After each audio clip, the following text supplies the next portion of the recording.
at this event. It's an initiative to celebrate Bulawayo as a literary city. And my name is Drew Shaw.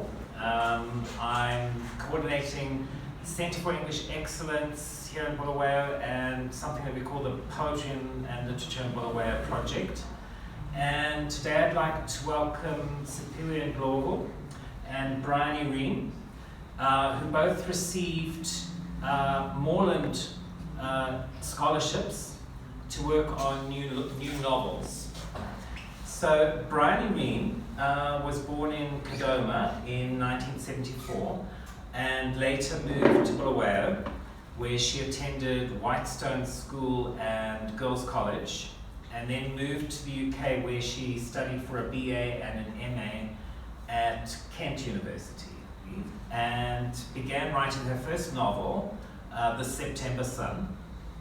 In 2009, 10 years later, she returned to Bulawayo and launched it, and it topped the Amazon UK charts and won Best First Book at the Zimbabwe Book Publishers Awards.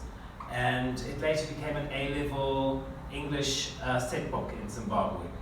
However, she worked in Zambia for a few years before returning to Bulawayo with her partner John and her two daughters to take a position at Girls' College as the head of the English department, and now resides in Hillside.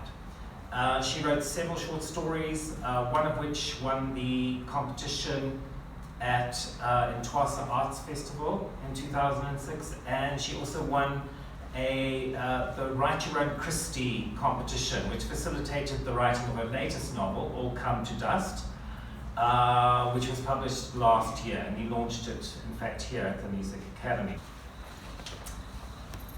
Siphiwe Ndlovu was born in Bulawayo in 1977, but went to Sweden and then the USA shortly afterwards, as her grandparents were on the flight list of activists during the war. They returned after independence, first to a small holding outside of Bulawayo, and then to Hillside, and Siphiwe attended Coglan Junior School in Bulawayo, and then Girls' College.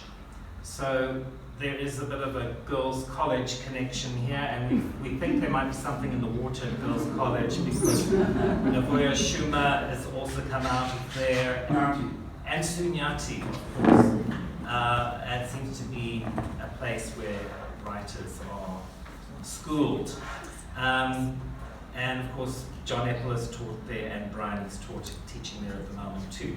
After high school, Siphiwe moved to the USA for 18 years, doing a BFA in Writing, Literature and Publishing, an MA in African Studies, and an MFA in Film, and a PhD in Modern Thought and Literature at Stanford University. So during this time, she made a short film called Graffiti. I haven't seen it, but I'd like to. And did research on Saki Bartman, and began writing The Theory of Flight 8 to 10 years before she published it. Then she returned to Africa, taught in South Africa, where she published her first novel, The Theory of Flight, and went on to win the Barry Wronger Sunday Times Prize for Fiction, which honors authors who enthrall with their imagined words. She went on then to write her second novel, The History of Man, published in just last year, 2020, and it has just been longlisted also, again for the same prestigious Sunday Times Prize. In the meantime, she moved back to her hometown of Bulawayo, where she's been working on a third novel, and currently living in her family home with her mother in Hillside. And she sent her manuscript off today, which is a great achievement, and you can talk some more, hopefully, about the novel that you have been working on. I was thinking about commonalities between the two writers over here, and firstly, both call Bulawayo home, and secondly, as I've said before, both attended Girls' College. Thirdly, I discovered that both had a gestation period of approximately 10 years before they produced their first novels. which then went on to win prizes and were amazing successes. So, fourthly, both are recipients of Morland scholarships, and they've been reading one another's work, exchanging notes as part of a supportive project. And the last point is that they've both drawn inspiration from their hometown and set their novels in Bulawayo, otherwise known as the City of Kings, of course. And this will be the focus of our discussion shortly. So, as I mentioned, both are Morland scholars, and I'd now like to ask Siphiwe and Bryony to say what novels they're currently working on or they've just sent off the manuscript for, and to also to talk about the experience of sharing and exchanging your work with each other. Siphiwe, can I ask you to start off first?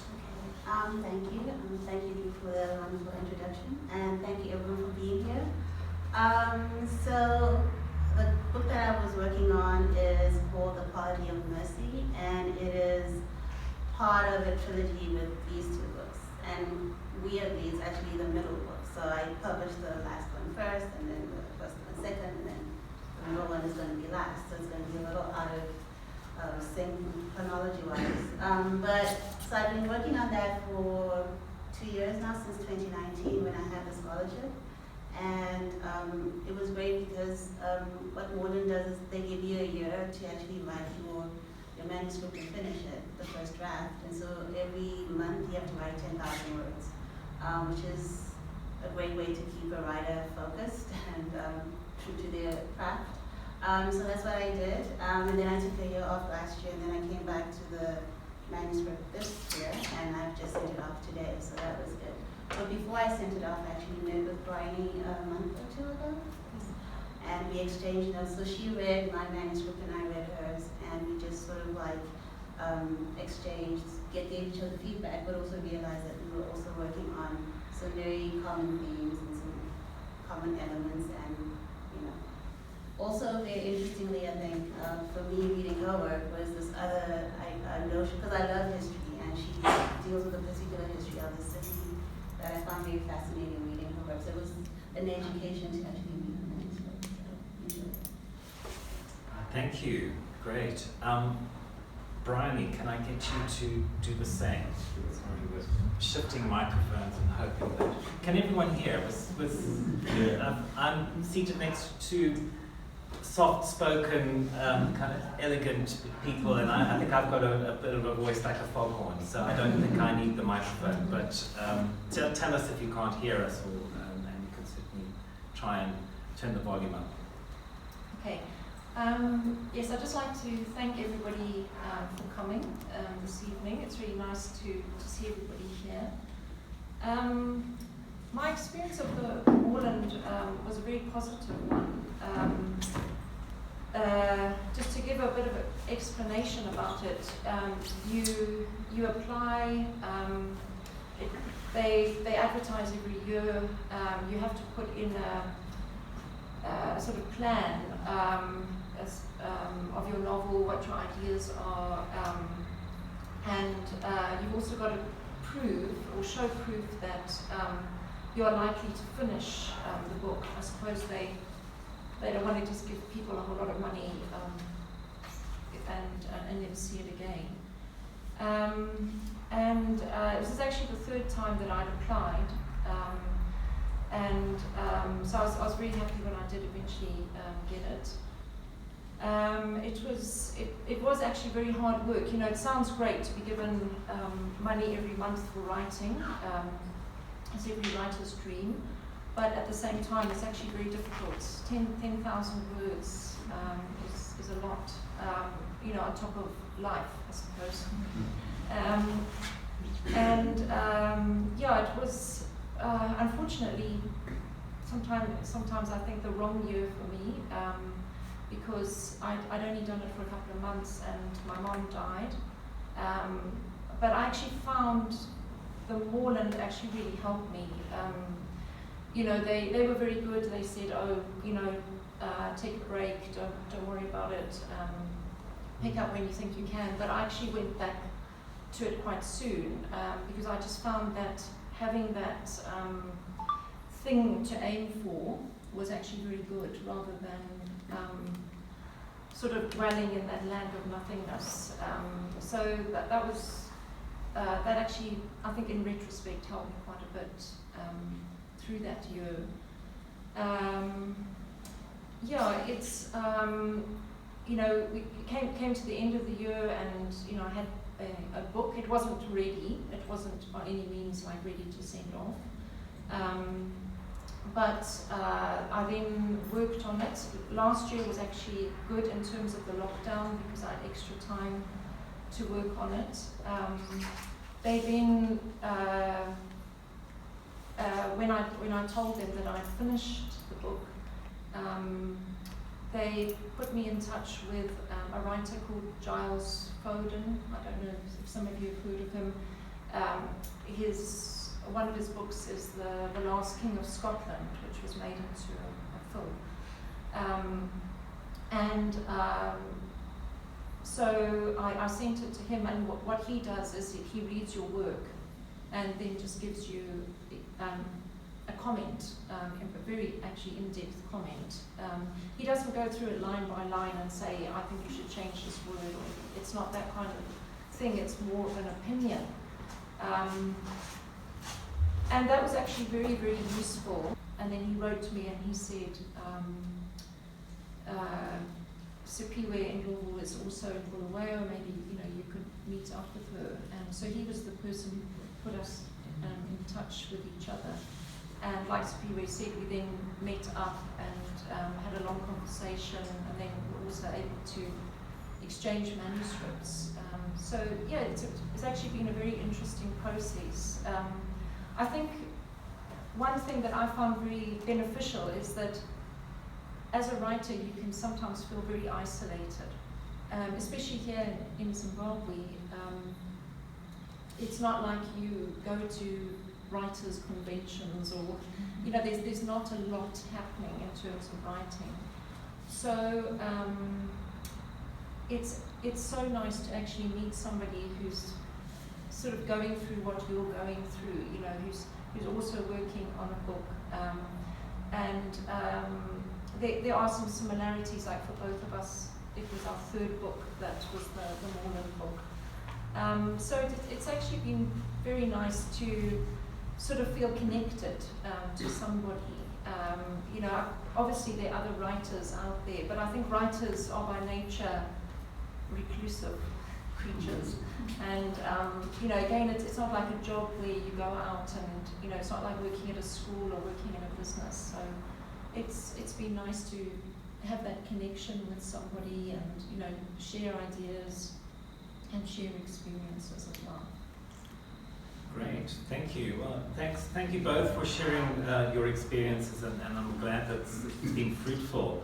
We're going to turn now to Bulawayo as a source of inspiration and a setting. Indeed, perhaps even another character in your novels. So I'm going to say this has been a literary city for many years, Bulawayo. The likes of Agatha Christie and Muriel Spark have passed through here. Alexander McCall Smith attended Christian Brothers College. John Gordon Davis sets parts of his bestseller over here. Pre- and post-independence, there have been many writers, great diversity, who've called Bulawayo home and set their novels, short stories, poems, and plays here, co-creating what I like to think of as quite a literary city.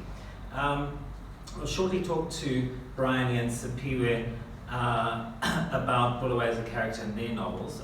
First of all, I'd like to give a shout out to others as well who've worked to establish this literary city as well. In our midst, we've got John Epple, now celebrating his 50th year as an English teacher. A real veteran of Bulawayo literature with no fewer than 21 books, most of them set in Bulawayo. Then there's the late Yvonne Vera, who inspired a huge following with her novels. Violet Bulawayo, a Booker Prize finalist, who We had the pleasure of meeting here in Bulawayo some years ago, and scores of others. Krista Mlalazi, Zana Mtukulu, raised in Bayo, Kontuklanga, many others who've written plays, Sunyati, Nagoya Rosa Chuma, Toko, Madonko, C.M. Eliot, otherwise known as Scotty Eliot, and many others who've been writing novels and short pieces. Violet Kitui, who's just published Mulberry Dreams, Elani Nyoni, Leroy Ndlovu, and many spoken word poets. There have also been several editions of short writings from Bulawayo by Amma Books, sadly no longer active in the city, but there's that legacy of all of those short stories that have been produced by local authors. And there's the Ntwasa Arts Festival also promoting talent with a short story competition. So that's a shout out to, I'm sure I've left out dozens of people and I do apologize, but it's just to acknowledge a lot of creativity and talent in the city. Academics have also become interested in writing from Bulawayo, and Professor Tsitsi Elajaji from Duke University in the United States has written an article titled The Bulawayo Novel in Praise of the Parochial, which has generated a lot of interest and questions. And the overseas attention is of course very welcome and well deserved. It's my hope that it will extend to the full range and diversity of Bulawayo's writers in its reach. Like I said before, the Centre for English Excellence and the Poetry and Literature and Bulawayo Project are also attempting to foster a vibrant literary culture. So it's in this wider context that we're considering Siphiwe and Bryony's Bulawayo-themed novels. I'm going to ask both of them to read excerpts from their novels where Bulawayo, or the City of Kings, is mentioned, and where we get a sense of how you include the city in your writing. Siphiwe, can I call? Oh, you want? Bryony, you've got the microphone in front of you, I see. So let's start with Bryony. If you can, read something from the September Sun, and we'll come to dusk. That would be great. Okay, sorry. This one from the September Sun is a little bit gloomy, but I'll try and make the other one a bit less gloomy. A wind blew in from somewhere, a thin, cool wind that no one noticed, but which eroded and moulded with its insidious fingers the very landscape we lived in. Zimbabwe changed. Slowly but surely some things died, crumbled and fell away. In the early years of independence, some things stayed the way they'd always been. But later, not long afterwards, things changed. Gone were the days when you had to queue to see a movie or a play. The queues were longer outside the video rental shops, which got the latest releases well before the cinemas did, and whose very nature, that of renting films to be watched in the comfort of your own home, seemed to offer what many wanted, privacy. Yet it was more than privacy, seclusion, the choice to mix with whom you chose, another invisible division between people. The large cinemas struggled for many years to fill auditoriums built to seat a few hundred people, prostituting themselves on billboards offering sex and violence in B-rated movies with unknown actors. The Thursday midnight kung fu double session replaced the Casablanca of my grand's youth and the love story of my mother's. The chatter and excitement, the rustling of crisp packets and chocolate bar wrappers was replaced by a silence, a sense of being left behind after everyone else had left. In the early years of my life, many people went to the park on Saturday and Sunday afternoons. They played miniature golf or went for a ride on the train that went around the park. They fed the birds, the ducks, the swans. They bought cool drinks and sat on the grass. But soon that too became unpopular. People stopped going to the park. It became less frequented and more dangerous to walk around. Someone was stabbed there one afternoon. The train broke down and there were no spare parts with which to repair it. The ducks and birds and swans were moved. One day a child drowned in the black stagnant pond. Her body wasn't discovered for hours. Now the grass grows unchecked around it, and broken white pillars lie where once greater things stood straight and tall. So the second extract is from All Come to Dust. For 3 days, Craig sat in the Renault 4 across the road from Pullman's Safaris. It was warm in the car, and the lack of room made it a rather cramped experience. As he sat there, he found himself thinking back to his school days when they were told that Bulawayo's roads were so wide because they needed to be able to turn a span of oxen and a wagon. Thinking about it now, it raised 2 questions in his mind. One, why turning an ox wagon was so important that it affected the width of the roads. It seemed a rather clumsy thing to attempt in the middle of town. We got tickets for doing U-turns nowadays. Imagine riding into town with your cart and 20 oxen and saying, oops, missed the turning. Let me just go back and do a quick turn here. Whoa there, excuse me, out of the way, please. The other question was why other towns in Zimbabwe didn't have the same wide roads. Did they not need ox wagons? Or maybe the powers that be had decided that ox wagons shouldn't have such sway and mastery over town planning. Such are the philosophical questions that occupied Craig while he sat and waited. He also people-watched. He looked at clothes and fashions and faces and at shoes and hairstyles and what someone carried in their hands. Not many people actually went into Pullman's Safaris. Craig was there early and saw Mr. Pullman arrive in his uniform khaki. He stepped out of his khaki Land Cruiser wearing his khaki hat at approximately 6:45 every morning, and he left at 5 every afternoon. He was the one who opened and locked up the office every day, and there he was, on time, every day. He appeared to carry some sort of miniature cooler bag, a newspaper, and a large bunch of keys.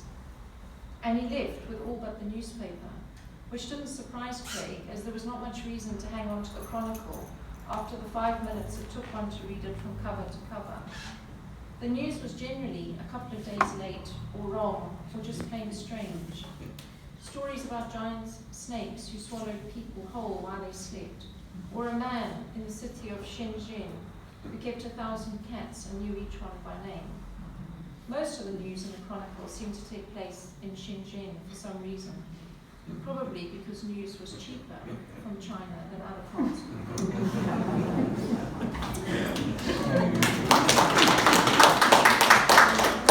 Thank you, Bryony. That was a vivid portrait of parts of Bulawayo in your writing. That was lovely. Over to Siphiwe. Sorry, just striking with the microphone.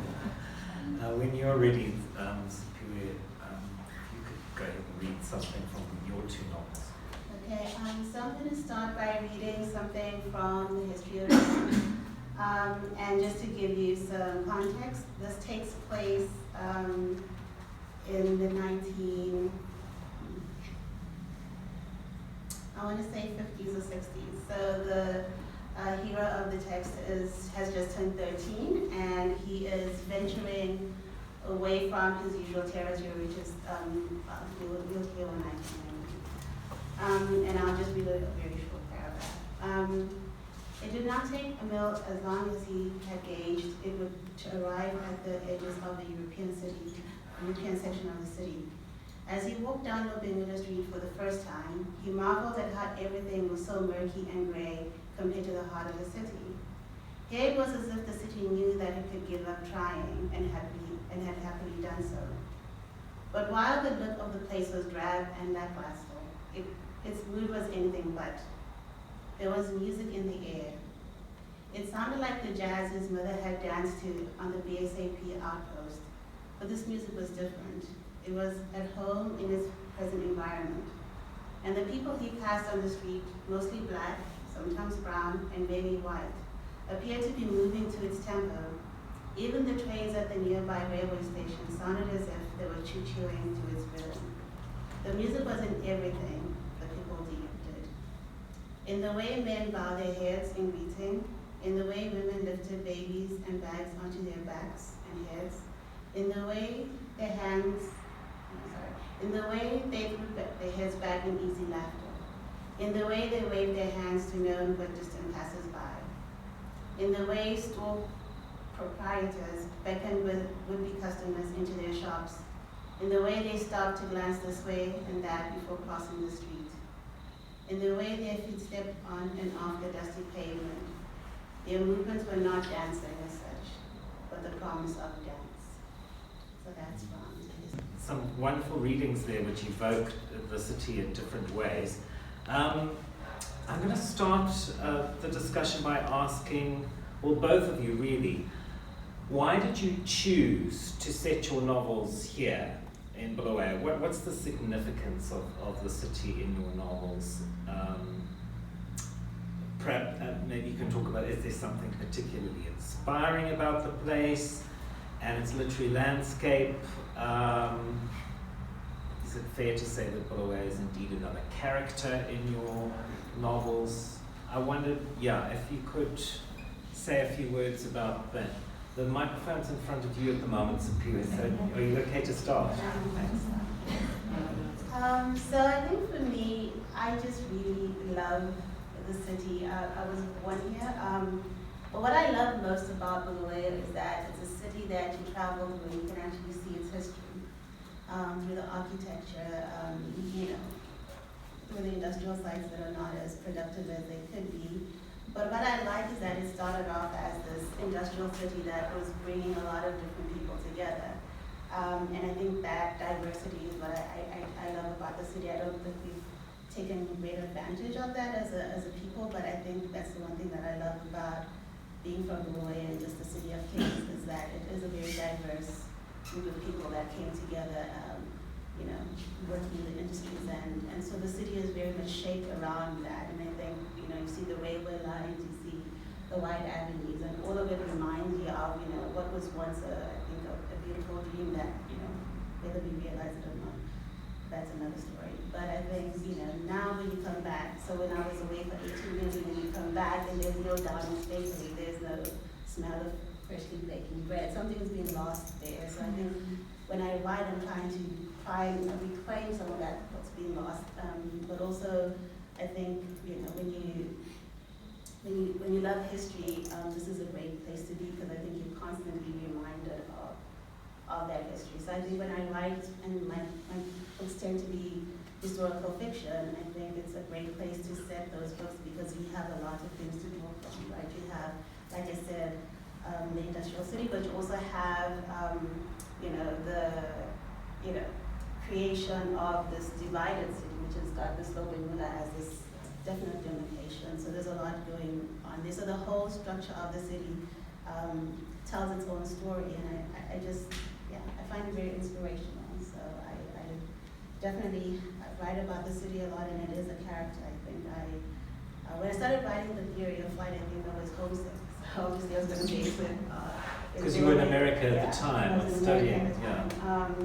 But I kept on coming back home, and every time I came back home, there would be something that had changed, and I wanted to capture what was changing and remember what had been lost. Because I also feel like, even though it is a city that has a lot of history, we don't have many ways to commemorate that history at our fingertips, and so this is one of the ways I'm trying to do that. Well, you do it beautifully, and I thoroughly recommend Siphiwe's books, both of them, because she really does evoke the City of Kings marvelously. Bryony, it's your turn. Okay, so I think Bulawayo is a bit of a different sort of place, and there's quite a few different sort of people here, and I think that's what I find attractive about it. I think one of the obvious answers to why have I set both novels here is obviously just familiarity. If you live in a place, why not write about it? As a school teacher, as an English teacher, I'm always trying to get my pupils to set their stories in Zimbabwe at least. No, never mind just Bulawayo, but Zimbabwe. And one of the funny things, I'm sure you could write a PhD on it or something, is the fact that here in Africa, because many of our books, the majority of the books that we read come from other countries, our imagination, our imaginative landscape is actually overseas. So a pupil who's never been to New York or London, if you say write a story, they will write about snow, and they'll write about things that they've never experienced, and they'll write about cities that they've read about in somebody else's work.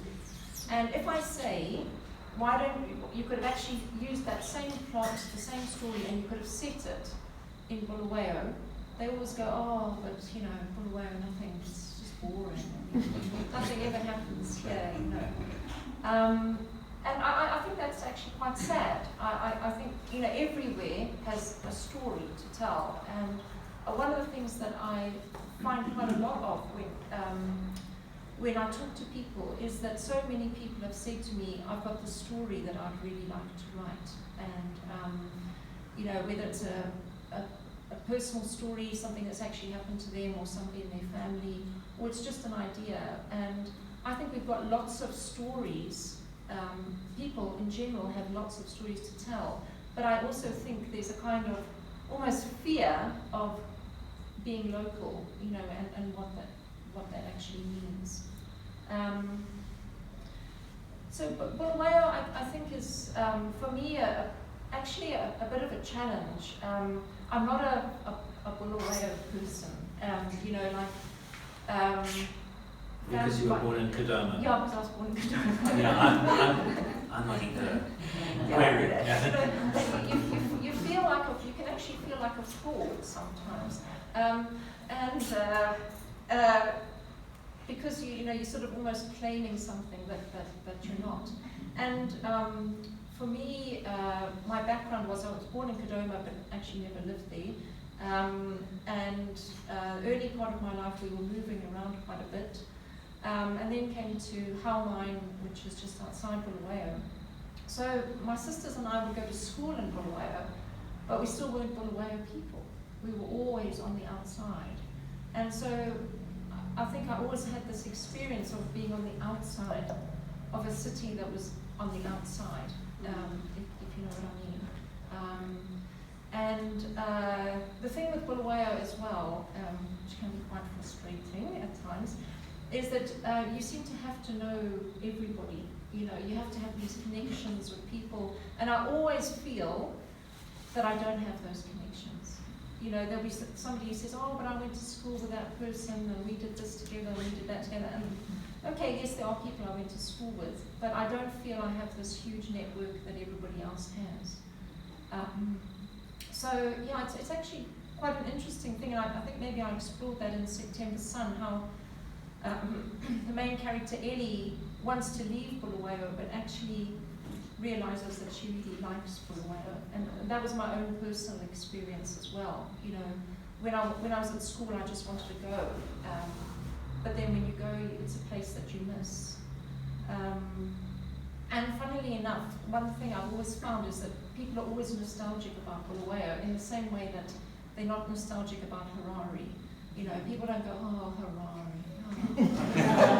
Maybe they do.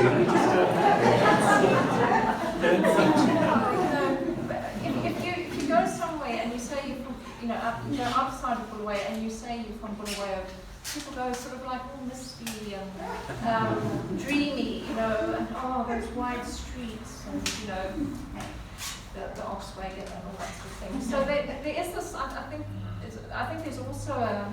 I don't know, what would you call it, this idea about Bulawayo as well, that other people have, you know, that it's this very slow place, and well, it is a very slow place, and you know, all of it sort of dreamy and sunshiny and everything like that. But I also think there's a great mix of people here. You know, I actually find the range of people quite incredible sometimes, that there are some really interesting people here. One thing I found is that Bulawayo is full of experts. There's always an expert on something. Like, be amazed. Like the world's expert on caterpillars, lives in Machimhlopi or something. Or mushrooms. Yeah, or something yeah, like that, mushrooms, yeah. butterflies, and it's actually, quite incredible that we actually have this wealth of knowledge, and I think it's just an interesting place, and probably they're also the only place where you see people walking around with parrots on their shoulders. It's like, my brother-in-law, whenever he comes to Bulawayo, says, I can't believe this this guy with a parrot on his shoulder. So there's some quite eccentric people there. Yes, this is true. Thank you, Bryony. The good answers to questions over there. Next, I wanted to ask you both, what were some of the challenges of recreating an historic Bulawayo? Because both of you have written quite convincingly. You've evoked Bulawayo from decades gone by, what were the challenges about setting your novels in a different era? Another related question, how faithful are you to the truth? Do you always stick to facts, or do you sometimes have to invent certain places in Bulawayo, streets, houses, events, landmarks? I mean, is Bulawayo there in your books strictly factual, or are you sort of embellishing it a bit with fiction? I'll maybe give Bryony a break and I'll start off with Siphiwe first. So I think for me the challenge comes from, because I spent a lot of time in the archives, and I spent like 20 years researching stuff about Zimbabwe and Bulawayo, is how to make that seem and feel not like research, right? Like a very organic experience. And so I think I struggle with that a lot in the first draft, because I have a lot of this information, and if you go into the archives in Bulawayo, and if you like that kind of thing, then the stuff that you find is so very interesting that you might almost want to use all of it, but you can't do that, because then you're just writing a history paper. So how do you then make that sort of like something that is just at your fingertips and not something that you have to keep looking at you referencing? So I spent a lot of time just looking over the notes and spending time in the archives, and then when I started writing, actually, I just don't have any of that next to me, so that I actually feel like I have, like I said, the place at my fingertips. And I think some of the things is, with the theory of flight, a lot of it was based around the same time that I've been around, so like from the 1970s to 2000 and something. But with the history of man, it's all mostly historical, so that was a little bit more challenging. But I also, I know the experience of walking down Southern Avenue and getting to the open, so I can. And on the old street names, because they've changed, Yeah. and building names and all of that. Yes, and I have to apologize, because I actually, because all my works are historical, I just use the old names. And actually, I'm not very good at knowing the new names, so please don't. It's amazing how many people are. But yeah, so I think it helps to actually live in the city that you're writing about, because also Bulawayo doesn't seem to have changed a lot. It's changed a lot in many ways, but like I said, architecturally, a lot of the things are still the same. So when you're walking down Southern Avenue, when you're walking down, you can actually recreate some of that, because you're looking at the National Gallery and that kind of architecture, so you can paint that picture. So yeah. Palani, you had a question. Oh yes. After all you've said, I'm very fascinated in your writing process. How do you talk about research and then going to write? What's your process? Okay, so I think for all the books it's been kind of different, but I think what I like to do is, say if I'm writing like from it starts from the 1920s and ends in the 1970s. So I'll go to the National Archives and just look at different things, magazines, even the directory, just who's living where, what's happening. Adverts are very, very great for that, because then what are people wearing? Then I have all those images in my head. So when I start actually writing, I can say so-and-so is wearing this because I've seen an actual advert with someone wearing that outfit, that kind of thing. So it helps give texture to what I'm writing, but I don't like having it too much at my fingertips because then I'm also an academic, so there's a chance that I'm going to start just like quoting, right? Like, okay, yeah. So I don't like having that. So I do like creating that distance, but I really, I think I should have been sort of like an archivist because I really do love being in the archives, but I also want to be a writer, so there's that. But I really do like having that, seeing the history in front of me before I write about it, because I don't want to just imagine that things were almost the same or this kind of difference. I want to actually know what it was like. I want to know what kind of people were living in suburbs if I'm going to be writing about suburbs and that kind of thing. So that's my thing. So what fascinates me is that when you go to the archives, what are you looking for? What motivates you? What are you looking for?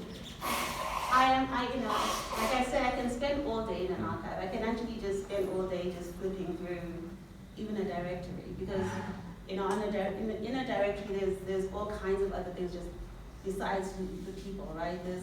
You get to know what was being sold, what people thought was important to sell, that kind of thing. You get an in-depth understanding, I think, of the time that you're looking at.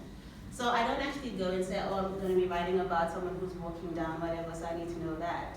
I go and get a context of the time and the period, and then I write about that. So I'm not going for anything specific.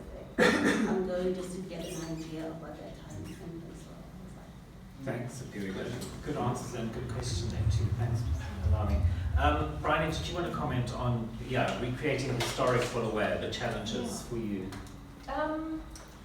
I think one of the challenges has actually been getting the right information.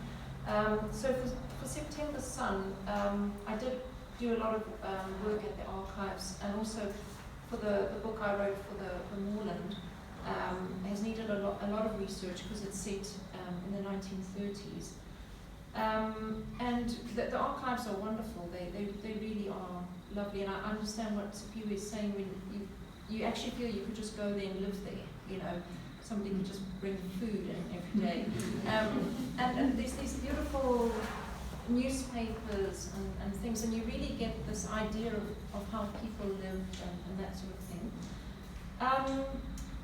I suppose the drawback is, you also have to think about the time, the era, and what was not said.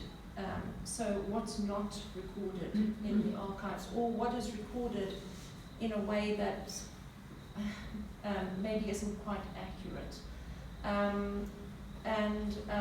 Obviously, the colonial era, the need to present a certain idea of white society, and that they were always doing good, and everything that was done was for everybody's good. You've kind of got to read between the lines a bit. One thing I did find very useful was actually interviewing people. Obviously for the 30s I haven't been able to do that, but for September Sun I was actually able to interview some elderly people, and I actually used their experiences quite a bit. It was actually very interesting. There was just one elderly lady I remember in particular, who sort of loved telling me all the juicy bits. So it was her who actually told me that there were a lot of servicemen who came back from the war who found they had children that they could never possibly have fathered. They'd been away for 4 years and they had a 2-year-old. And how that was just, there was a kind of acceptance, like, okay, I realized, I've been away for 4 years, I've probably done a few things I'm not going to tell you about, so let's just get on with life. So it's things like that, things that you're not going to find in the archives, but you get from personal accounts. The problem with personal accounts is that people also remember things wrong. So that you've got to kind of check things up. Because somebody will swear blind that something happened in 1942, but when you research it, it actually happened in 1945 or 1938 or something. So those are the things that you have to check up on. Interesting. Yeah. Interesting. While we've got you on the mic over there, just moving on to, that's fascinating, the recreating Bulawayo as a historical place and the way that you do your research. Another question related to Tsitsi Jaji's idea of the Bulawayo novel. Do you think that there is such a thing as the Bulawayo novel? And I suppose what we're getting at here is it in some way distinctive? Is it in some way perhaps different from novels that are written in Harare? Do you think that writing from Bulawayo as opposed to writing from Harare, which I guess is the capital, it's the center of power, does it give you a freedom to explore alternative perspectives in any way that you're conscious of, history, society, etc.? I don't know if you have any thoughts on that. No, it's quite an interesting idea. I think that Bulawayo novels probably are different because you are looking at a city that's on the edge, on the edge of everything, and a city that's been largely ignored. And when you also think about all the atrocities that happened in Matabeleland in the early 80s and that, I think it does give you a different perspective on Zimbabwe. I'm not sure. Maybe, I suppose you'd have to ask a Harare author as well, how they feel about that. Yeah.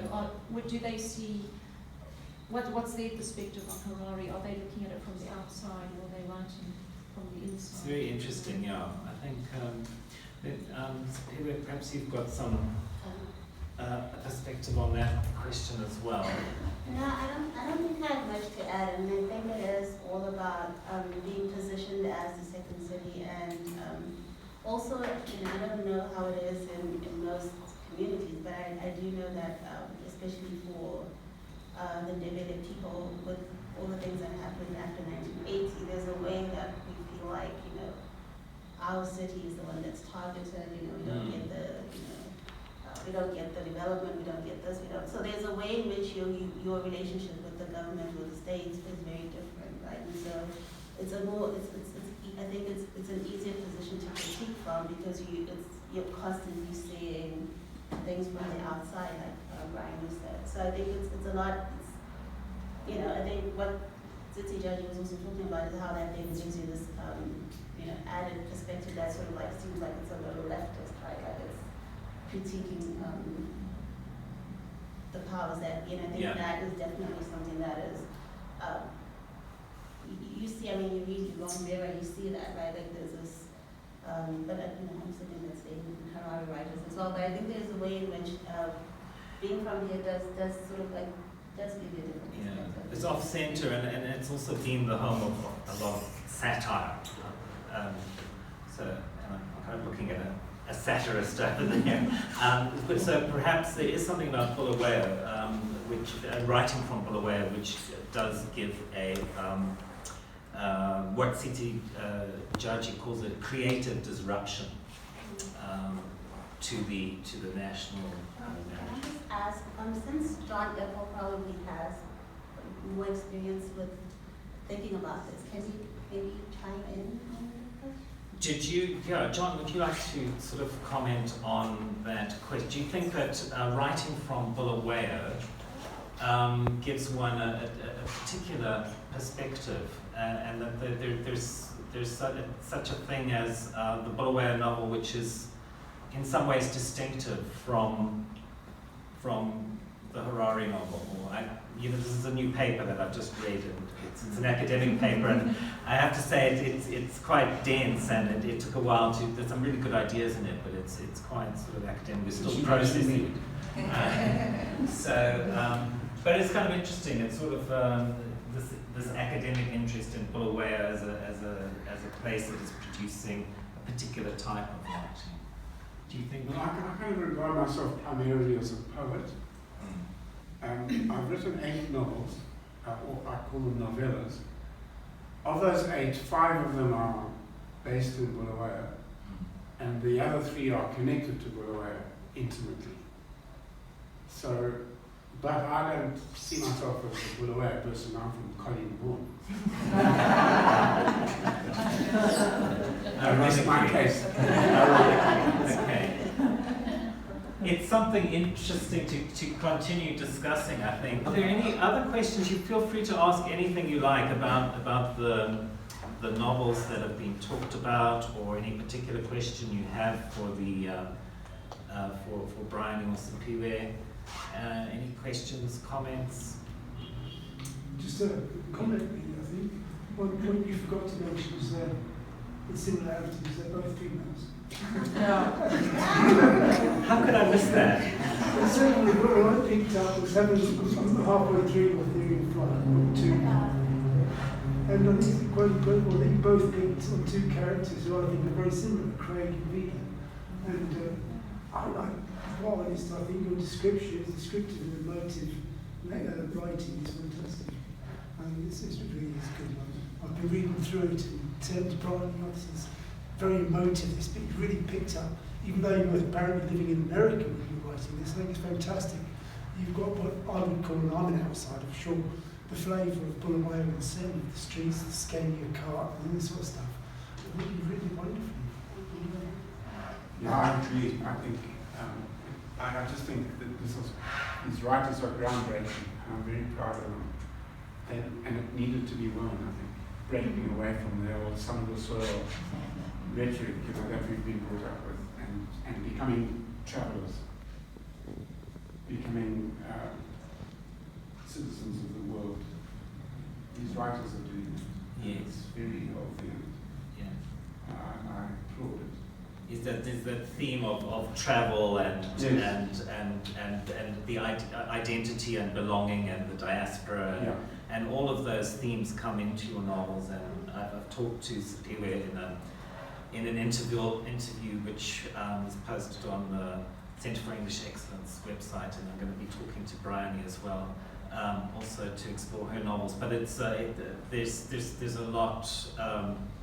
That's a common theme as well. The idea of identity and travel and belonging and characters who move, around quite a lot, but come back to Bulawayo, and it's all very interesting. One question. One question. Yeah. How many cities in the world have got 2 Morland prize winners? Well, I think it's quite an accolade. Decided to kneel side. Really, for Bulawayo. I think you can give yourselves a double pat on the back. So, quite an achievement. And thank you all very much for coming, and onwards and upwards for the literary city of Bulawayo, the city of kings.